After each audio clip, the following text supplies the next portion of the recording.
Mexico, 2014. Sa bayan ng San Fernando, kapag dinampot ka ng kartel, isa lang ang ibig sabihin, patay ka na. Walang pulis na tutulong, walang witness na magsasalita, at walang bangkay na maibabalik. Pero nagkamali ang Los Zetas ang binangga. Dahil nang kidnapin nila ang anak ng isang 56 na taong gulang na lola. Hindi nila alam na nagising nila ang isang halimaw. Imbis na magluksa sa gilid ng sementeryo, naghanda siya ng baril, nagpalit ng mukha at gumawa ng listahan. Isa-isa niyang tinugis ang 10 lalaking pumatay sa anak niya. Ito ang kwento ni Miriam Rodriguez, ang nanay na naging hunter. Bago tayo magumpisa, baka pwede pa like ng video na ito. Malaking bagay na to sa aming mga content creators. Maraming salamat po.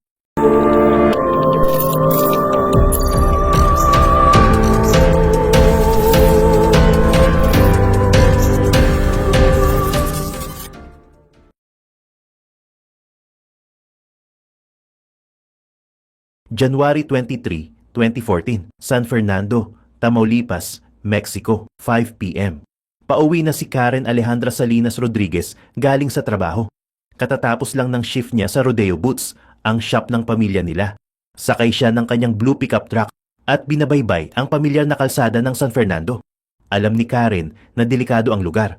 Ang tawag ng mga tao dito ay Zone of Silence dahil hawak ito ng Los Zetas Cartel. Pero lumaki siya dito at kampante siya dahil nasa main road naman siya dumadaan. Nasa Texas ang nanay niyang si Miriam para magtrabaho, kaya mag-isa lang siyang uuwi sa bahay ngayong gabi. Pagdating niya sa isang intersection malapit sa bahay nila, biglang nagbago ang takbo ng paligid. Isang pickup truck ang mabilis na humarang sa dadaanan niya. Napapreno ng malakas si Karen para hindi bumangga. Tumingin siya sa rearview mirror para umatras, pero may isa pang truck na dumikit sa likuran niya. Na-box in siya. Wala siyang kawala. Bumukas ang mga pinto ng truck sa harap. 2 lalaki ang bumaba. Hindi sila nakamaskara, pero bit-bit nila ang matataas na kalibre ng baril. Nakatutok ang mga ito sa kanya. Nilock agad ni Karen ang pinto, pero walang nagawa ang central locking system sa lakas ng mga lalaki. Gamit ang dulo ng rifle, binasag ng isa sa kanila ang bintana sa driver's seat. Tumalsik ang mga bubog sa loob ng sasakyan at sa katawan ni Karen. Binuksan ng lalaki ang pinto mula sa loob at hinila siya palabas. Bumaba ka dyan! Huwag kang manlalaban kung ayaw mong mamatay dito. Kumapit si Karen sa manibela, pero malakas ang humahatak sa kanya. Kunin niyo na ang truck! Huwag niyo lang akong saktan! Hindi namin kailangan ng truck mo. Sakay! Kinaladkad nila si Karen papunta sa isa sa mga sasakyan nila. Tinulak siya sa backseat at tinutukan ng baril sa tagiliran. Ang isa sa mga kidnapper ay sumakay sa truck ni Karen. Mabilis na umalis ang convoy. Hindi sila dinala sa kung saang warehouse o liblib na lugar. Dinala nila si Karen pabalik sa mismong bahay ng mga Rodriguez. Alam ng kartel na walang tao doon dahil nasa ibang bansa si Miriam. Alam nila ang galaw ng pamilya. Pagpasok sa bahay, tinulak nila si Karen sa sala. Tinalian nila ang kamay at paa nito at pinadapa sa sahig. Habang nakadapa si Karen, hinalughog ng mga lalaki ang mga kwarto. Naghahanap sila ng pera, alahas o kahit anong pwedeng tangain. Ilang sandali pa, may kumatok sa main door. Natigilan ang mga kidnapper. Itinutok nila ang mga baril sa pinto. Nasa labas ang mekaniko ng pamilya.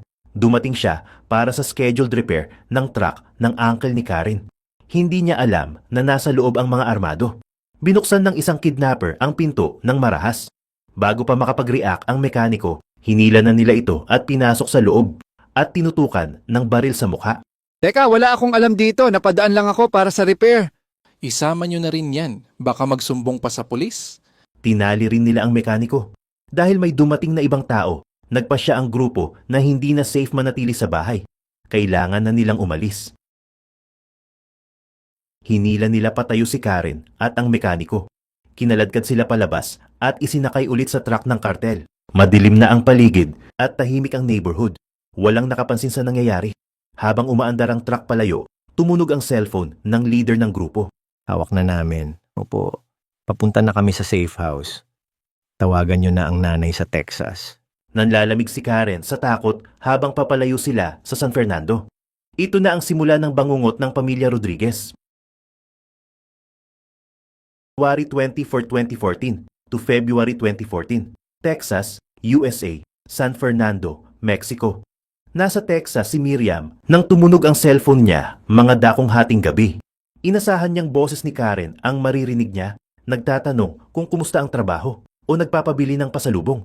Pero ibang boses ang nasa kabilang linya, isang lalaki, malamig at walang emosyon. Hawak namin ang anak mo. Huwag kang gagawa ng ingay. Huwag kang tatawag sa pulis. Nanigas si Miriam. Alam niya agad ang ibig sabihin nito. Ito ang tawag na kinatatakutan ng bawat magulang sa Tamaulipas. Kung gusto mo pa siyang makita ng buhay, makinig kang mabuti. Magbibigay ako ng instructions. Isang beses ko lang sasabihin.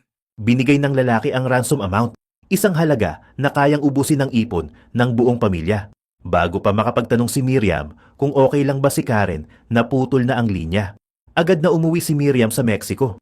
Pagdating sa San Fernando, sinalubong siya ng tahimik at magulong bahay. Wala si Karen, wala ang truck. Nagpulong ang pamilya Rodriguez. Kailangan nilang mabuo ang pera sa loob ng ilang araw. Ibinenta nila ang lahat ng pwedeng ibenta. Alahas, furniture, at ang truck na ginagamit ng asawa ni Miriam sa trabaho. Pero kulang pa rin. Pumunta sila sa bangko.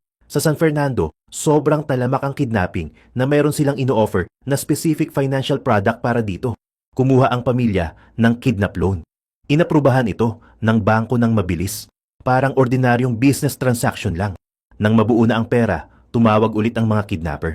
Dalhin niyo ang pera sa abandonadong health clinic sa dulo ng bayan. Iwan niyo ang bag sa likod ng pader. Pagkatapos, maghintay kayo sa sementeryo malapit doon. Pakakawalan namin siya kapag nakuha na namin ang pera. Sinunod ni Miriam ang lahat. Madilim ang gabi nang i-drop nila ang bag na puno ng cash sa designated spot. Walang tao sa paligid. Pagkatapos, nag-drive sila papunta sa sementeryo at naghintay. Lumipas ang 1 oras, 2, 3. Nakatingin lang sila sa mga nitso sa dilim, naghihintay na dumating ang truck ni Karen o kahit anong senyales. Tumunog ang bawat kaluskos ng insekto, pero walang engine noise na papalapit. Sumikat ang araw, walang dumating. Umuwi silang luhaan at pagod, pero hindi sumuko si Miriam. Kung ayaw ibigay ng mga kidnapper si Karen, siya mismo ang lalapit sa kanila. Sa desperation niya, gumawa si Miriam ng isang delikadong hakbang. Nagtanong-tanong siya sa mga kakilala hanggang sa may nagbigay sa kanya ng kontak sa loob ng kartel. Pumayag itong makipagkita sa kanya.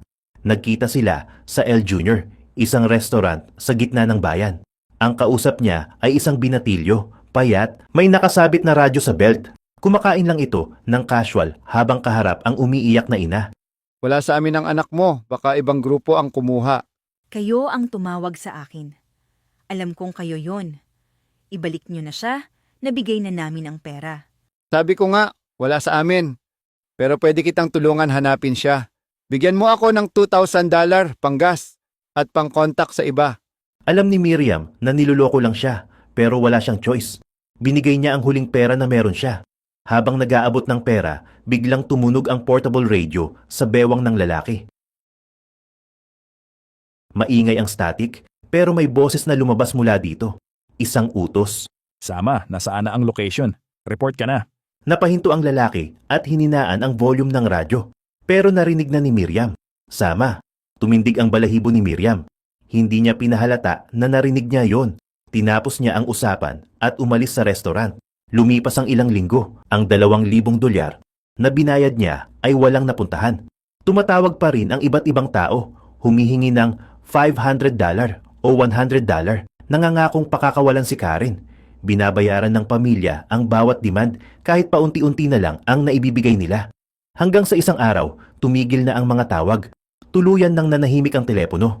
Pumunta si Miriam sa local police station para mag-report. Ibinigay niya ang pangalang narinig niya sa radyo. Sama? Yan ang tawag sa kanya. Baka yan ang lead na kailangan nyo. Tiningnan lang siya ng pulis na parang wala itong gana. Kinuha ang statement, pinail sa cabinet at sinabihang maghintay na lang. Alam ni Miriam sa mga mata ng opisyal, walang mangyayari. Hawak ng kartel ang pulisya o sadyang takot lang silang mag-imbestiga. Lumabas si Miriam ng istasyon. Mainit ang sinag ng araw, pero malamig ang pakiramdam niya. Narealize niya na mag-isa na lang siya. Walang Karen na babalik, walang pulis na tutulong, at ang perang naipon nila habang buhay ay nasa kamay na ng mga pumatay sa anak niya. Pero may nakuha siyang kapalit ng lahat ng iyon. Isang pangalan na Sama. 2015. Location, outskirts of San Fernando. Isang taon na ang lumipas pero hindi tumigil si Miriam. Araw-araw siyang nag-iikot, nagtatanong sa mga kapitbahay at sinusundan ang bawat bulong-bulungan sa bayan. May nakuha siyang impormasyon galing sa isang takot na lokal. May isang abandonadong ranch sa labas ng city limits na ginagawang tapunan ng Los Zetas. Walang pulis na gustong pumunta doon. Masyadong delikado. Kaya si Miriam ang pumunta. Sakay ng luma niyang pickup truck, binaybay niya ang dirt road papunta sa ranch. Tuyo ang lupa at matataas ang damo. Pagbaba niya, sinalubong siya ng amoy ng luma at nabubulok na gamit. Naglakad siya sa paligid. May mga nakita siyang butas sa lupa. Mababaw, hindi pantay ang paghuhukay. Shallow graves. Hindi siya nag-aksaya ng oras. Lumuhod siya sa lupa at nagsimulang maghukay gamit ang kamay at maliit na shovel. Mainit ang sikat ng araw, tumatagaktak ang pawis niya, pero tuloy-tuloy lang siya. Pagkatapos ng ilang oras na paghahanap sa area, may nahagip ang paningin niya.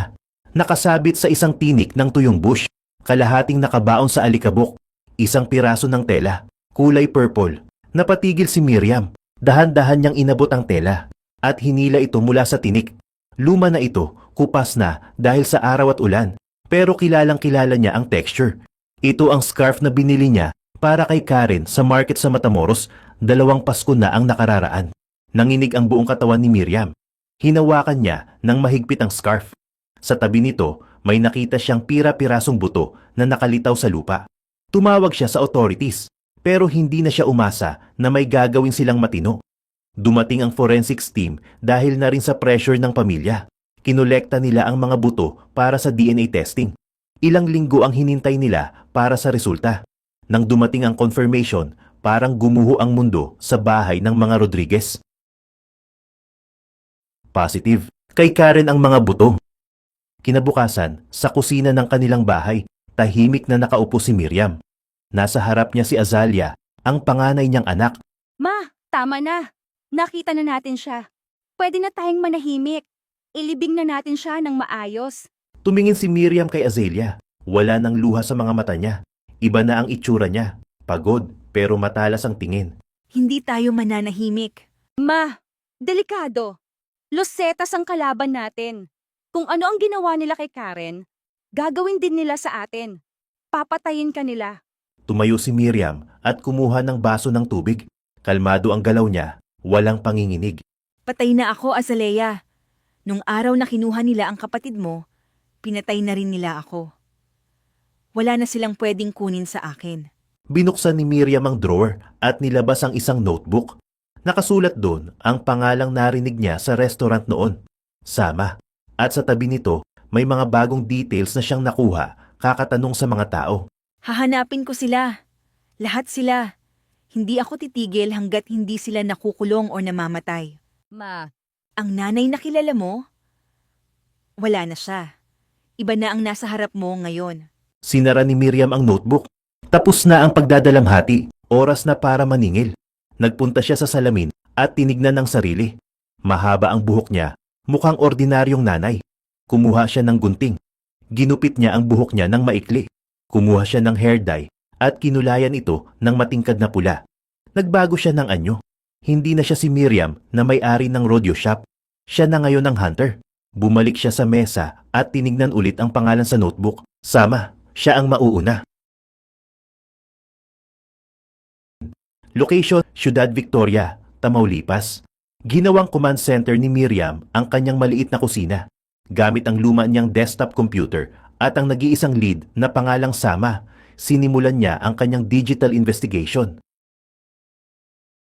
Alam niyang ang mga miyembro ng kartel, lalo na ang mga mas bata, ay mahilig magyabang online. Gabi-gabi siyang nag-scroll sa Facebook. Hinanap niya ang mga profile na konektado sa mga kilalang gangster sa San Fernando. Isa-isa niyang tinignan ang mga friends list, mga nakatag na litrato sa inuman, at mga comments. Ilang linggo ang lumipas na puro dead ends, pero hindi siya tumigil. Hanggang sa may nakita siyang isang litrato. Sa isang grainy na picture, may isang lalaking nakaakbay sa isang babae. Suot ng lalaki ang uniform ng isang sikat na ice cream shop franchise. Kahit iba ang pangalan sa profile, hindi nagkamali si Miriam. Nakilala niya ang mga mata at hubog ng mukha nito. Ito ang lalaking narinig niya sa radyo. Ito si Sama. Tiningnan niya nang maigi ang logo sa uniform. Ang branch ay matatagpuan sa Ciudad Victoria, ang capital city na 2 oras ang layo mula sa San Fernando. Agad na nag-empake si Miriam. Nag-drive siya papuntang Ciudad Victoria, dala ang kanyang luma at di kapansin-pansing sasakyan. Pagdating sa tapat ng nasabing ice cream shop, pumarada siya sa kabilang kalsada.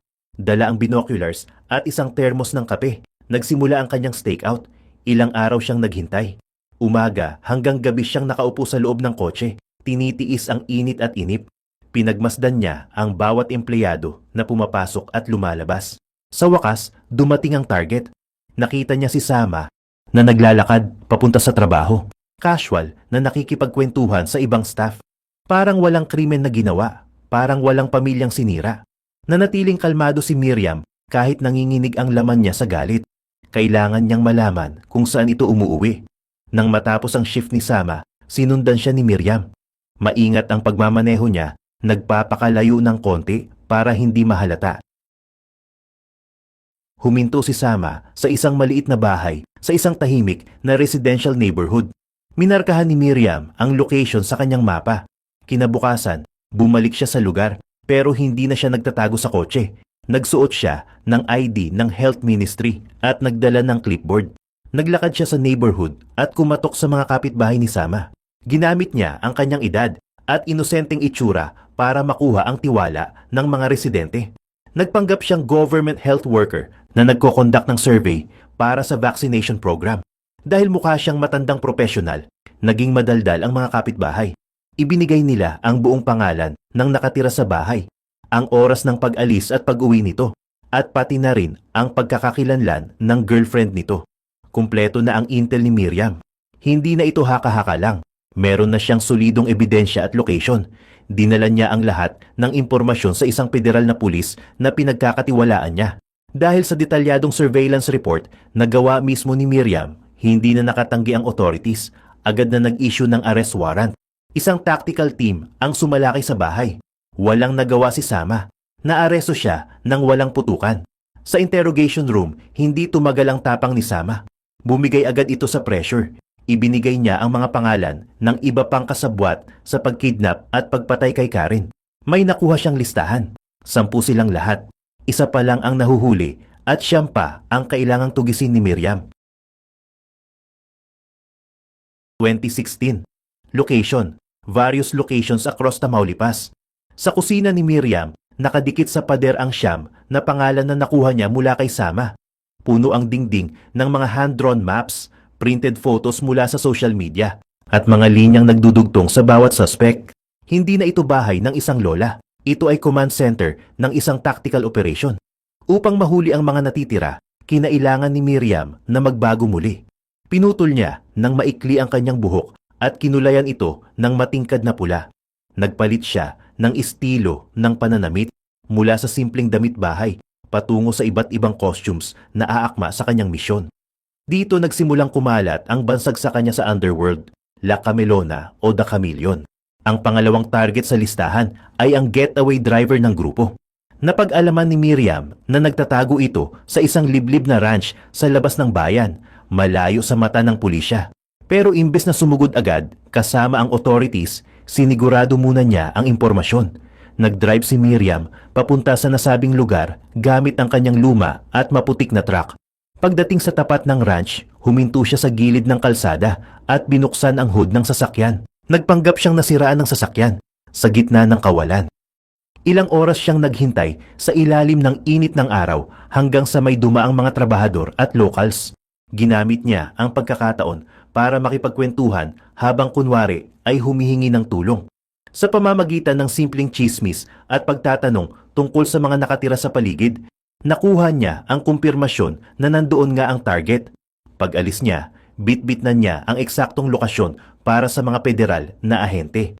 Sa loob ng ilang araw, inaresto ang driver habang natutulog ito, gulat na gulat kung paano siya natunton. Sunod naman ang pangatlong target, isang lalaking nagtatago sa mismong bayan, sa loob ng bahay ng kanyang ninang. Akala ng sospek ay ligtas siya dahil walang maghihinala sa isang relihiyosong pamilya. Pero nahanap ni Miriam ang koneksyon sa Facebook. Para makalapit, nagpanggap si Miriam bilang isang deboto. Nagsimula siyang magsimba sa parokya kung saan aktibo ang ninang ng suspect. Linggo-linggo siyang nandoon, tumutulong sa pag-aayos ng mga upuan at paglilinis pagkatapos ng misa. Dahan-dahan niyang nakuha ang loob ng matanda hanggang sa maging palagay ito sa kanya. Sa kanilang mga kwentuhan, aksidenteng nabanggit ng ninang ang tungkol sa kanyang inaanak na nakikitira sa itaas ng bahay at hindi kailanman lumalabas tuwing umaga. Sapat na ang detalyeng iyon. Ipinasa ni Miriam ang impormasyon sa kanyang kontak sa pulisya. Isang raid ang isinagawa at nahugot ang sospek mula sa attic kung saan ito nagtatago. Isa-isang nalalagas ang mga pangalan sa listahan ni Miriam.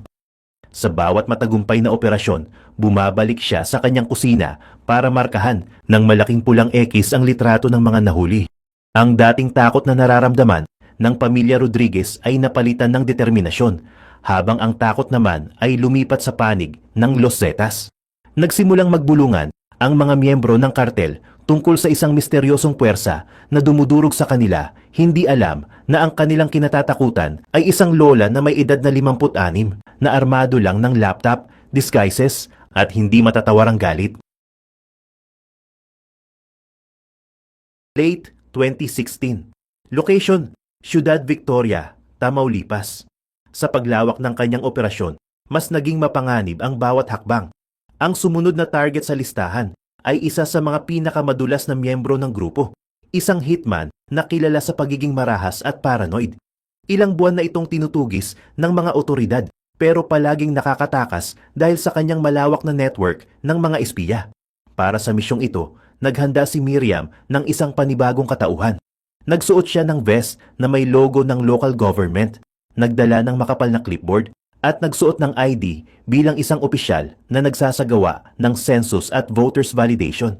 Ang kanyang pakay ay ang bahay ng isang kamag-anak ng target, umaasang makakakuha ng impormasyon kung nasaan ito nagtatago. Maingat na nilakad ni Miriam ang mainit na kalsada ng neighborhood. Bawat bahay ay kanyang kinakatok para maging kapanipaniwala ang kanyang pagpapanggap. Nang marating niya ang target address, huminga siya ng malalim bago kumatok sa gate. Inasahan niya ang isang matanda o kasambahay ang sasagot, pero nang bumukas ang pinto, nanlamig ang buong katawan ni Miriam. Ang mismong target ang humarap sa kanya. Walang baril na nakatutok, walang mga bodyguard, isang ordinaryong lalaki lang na nakasando at mukhang kagigising lang. Ilang pulgada lang ang layo ng mukha ng pumatay sa kanyang anak mula sa kanyang sariling mukha. Sa sandaling iyon, ang instinct ng sinumang ina ay sumigaw o tumakbo. Alam ni Miriam na kung makikilala siya nito, katapusan na niya. Ang lalaking ito ay walang takot pumatay, lalo na ng isang babaeng nag-iisa.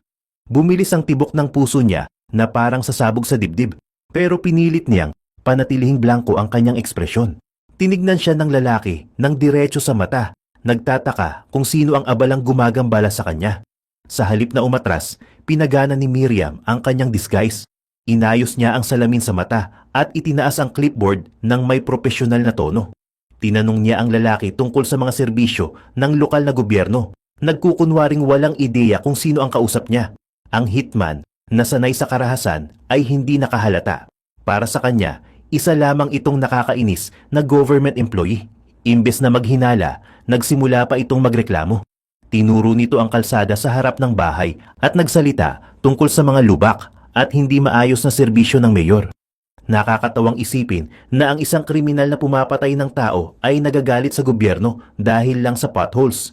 Tumango-tango si Miriam, kunwari ay nakikisimpatya at nagsulat ng mga notes sa kanyang papel. Nagpasalamat siya sa oras nito at dahan-dahang tumalikod para umalis. Naglakad siya palayo nang hindi lumilingon. Pinipigilan ang panginginig ng kanyang mga tuhod hanggang sa makaliko siya sa kanto at mawala sa paningin ng target. Pagkasakay sa kanyang sasakyan, doon lang siya nakahinga ng maluwag. Agad niyang tinawagan ang kanyang contact sa federal na pulisya para ibigay ang kumpirmasyon. Ang target ay nasa loob ng bahay na iyon mismo, kampante at walang kamalay-malay. Ilang oras lang ang lumipas habang kumakain ng tanghalian ng hitman, pinalibutan ng tactical team ang bahay. Hindi na siya nakatakbo. Ang lalaking nagreklamo sa lubak ng kalsada ay kinaladkad ng mga pulis sa parehong kalsadang iyon, Posas ang mga kamay dahil sa impormasyong nakuha ng babaeng inakala niyang census taker.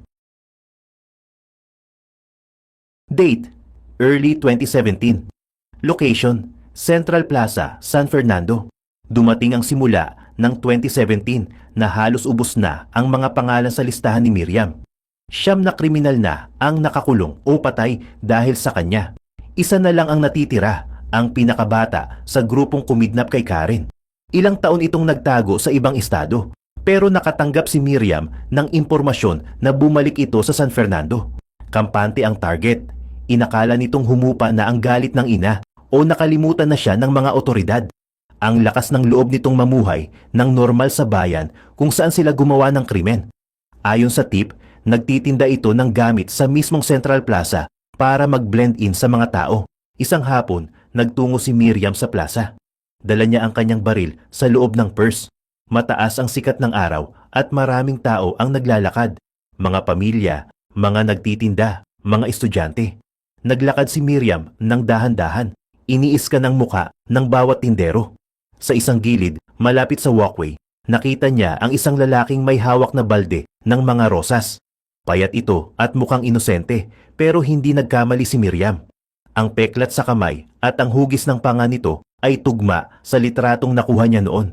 Lumapit si Miriam, kunwari ay titingin ng paninda. Habang papalapit siya, naramdaman ng target na may nakatingin sa kanya. Nag-angat ito ng tingin. Nagpang-abot ang kanilang mga mata. Sa pagkakataong ito, kilala na ng target kung sino ang babaeng nasa harap niya. Alam na ng buong underworld kung sino si Miriam Rodriguez. Binitawan ng lalaki ang mga rosas at biglang tumakbo. Hindi nagdalawang isip si Miriam. Sa edad na 56, humarurot siya ng takbo para habulin ng target. Nagulat ang mga tao sa plaza habang bumubulusok ang isang lola na humahabol sa isang binatilyo. Nakipagsiksikan ang lalaki sa mga shoppers. Tinutulak ang sinumang nakaharang. Natumba ang isang fruit cart at nagulong ang mga prutas sa semento. Hindi tumigil si Miriam. Nilukso niya ang mga nakaharang. Desididong hindi makakatakas ang huling pangalan sa kanyang listahan. Sa tindi ng adrenaline, hindi ininda ni Miriam ang masamang bagsak ng kanyang paa habang tumatakbo sa semento. Naramdaman niya ang sakit. Isang buto ang nabali sa kanyang paa, pero patuloy pa rin siyang tumakbo. Hila-hila ang sarili gamit ang purong galit. Naabutan niya ang lalaki bago ito makalabas ng plaza. Hinablot niya ang damit nito sa likod at puwersahang ibinalibag sa semento. Bago pa makabunot ng patalim ang lalaki, nakatutok na ang baril ni Miriam sa leeg nito. Nanigas ang target. Nakadikit ang pisngi nito sa mainit na semento. Hinihingal at takot na takot. Hawak siya ng babaeng pumatay sa kalayaan ng 9 niyang kasamahan. Ilang minuto lang ang lumipas, dumating ang mga pulis para pusasan ng lalaki. Habang isinasakay ito sa patrol car, nakatayo lang si Miriam sa gilid, hinihingal din at namimilipit na sa kanyang nabaling paa. Tapos na, 10 sa 10. Sa wakas, naubos na ang tinta ng kanyang pulang ballpen. Wala nang natitirang pangalan sa notebook. Ang misyon na nagsimula sa paghahanap ng bangkay ay nagtapos sa gitna ng plaza. Pero habang pinapanood niyang umalis ang mga pulis, alam ni Miriam na may kapalit ang tagumpay na ito.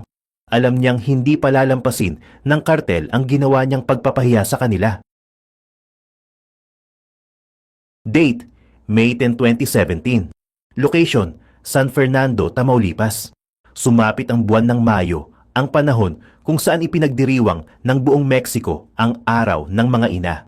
Para sa libu-libong kababaihan sa Tamaulipas na nawalan ng anak dahil sa karahasan, ito ay araw ng pagluluksa at protesta.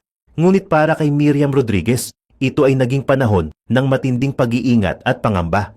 Ilang linggo bago ang petsang ito, nagkaroon ng malawakang prison break sa pinal sa Ciudad Victoria kung saan nakatakas ang ilang bilanggo. Kabilang sa mga nakalaya ang mismong mga kriminal na pinaghirapang ipakulong ni Miriam. Alam niyang bilang na ang kanyang mga araw at tiyak na babalikan siya ng mga ito para maghiganti. Humingi siya ng dagdag na proteksyon mula sa gobyerno. Ngunit ang tanging ibinigay sa kanya ay isang panic button at paminsan-minsang pagpapatrolya ng pulisya na hindi sapat para pigilan ang isang determinadong kartel. Gabi ng 10 ng Mayo, umuwi si Miriam galing sa kanyang trabaho. Hirap pa rin siyang kumilos dahil sa kanyang paang nabali noong hinabol niya ang huling target sa plaza. Kinakailangan niyang gumamit ng saklay para makalakad, bagay na lalong nagpabagal sa kanyang mga galaw at naglagay sa kanya sa alanganin dakong 10:00 ng gabi nang iparada niya ang kanyang sasakyan sa tapat ng kanilang bahay. Ang parehong lugar kung saan dinukot si Karen 3 taon na ang nakararaan. Tahimik ang buong neighborhood at walang makikitang patrol car sa paligid. Madilim ang kalsada at tanging ang mahinang ilaw mula sa poste ang nagbibigay liwanag. Pinatay ni Miriam ang makina at dahan-dahang bumaba ng sasakyan. Inalalayan niya ang kanyang sarili. Gamit ang saklay, bawat hakbang ay mabigat at masakit. Habang papalapit siya sa gate ng bahay, isang puting pickup truck ang dahan-dahang huminto sa kanyang likuran. Nakapatay ang mga headlights nito upang hindi mapansin.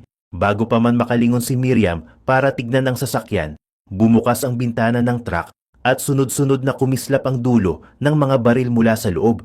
Walang babala at walang pag-aalinlangan. Pinaulanan ng bala ang 56 na anyos na ina. Tumama ang 13 high-caliber rounds sa kanyang katawan na agad nagpabagsak sa kanya sa malamig na semento. Tumilapon ang kanyang mga saklay sa gilid ng kalsada habang mabilis na humarurot palayo ang puting truck. Nag-iwan lamang ng usok sa madilim na gabi. Sa loob ng bahay, narinig ng kanyang asawa ang sunod-sunod na putok at agad itong lumabas para tignan ang nangyari. Nadatnan niya si Miriam na nakadapa sa sarili nitong dugo, wala ng buhay sa tapat ng kanilang tahanan. Nang lapitan ng mga otoridad ang katawan, napansin nila ang isang detalye na nagpapakita ng huling sandali ni Miriam. Ang kanyang kanang kamay ay nakasuksok sa loob ng kanyang nakabukas na handbag at mahigpit na nakahawak sa grip ng kanyang baril. Kahit may pilay, sugatan at inambush ng higit sa isang gunman, sinubukan pa rin niyang bumunot para lumaban. Namatay siyang isang mandirigma hanggang sa huling hininga. Ang pagpaslang kay Miriam ay nagdulot ng galit sa buong komunidad, ngunit nag-iwan din ito ng takot. Gayunpaman, hindi natapos ang kanyang misyon sa kanyang kamatayan. Ilang buwan matapos siyang ilibing gamit ang mga impormasyon at ebidensyang tinipon niya noong siya ay nabubuhay pa. Inaresto ng mga otoridad ang isa pang babaeng sospek na naging bahagi ng pag-torture at pagpatay kay Karen. Kahit nasa hukay na, nanghuhuli pa rin si Miriam Rodriguez. Pinatutunayan na ang kanyang hustisya ay higit pa sa kanyang buhay.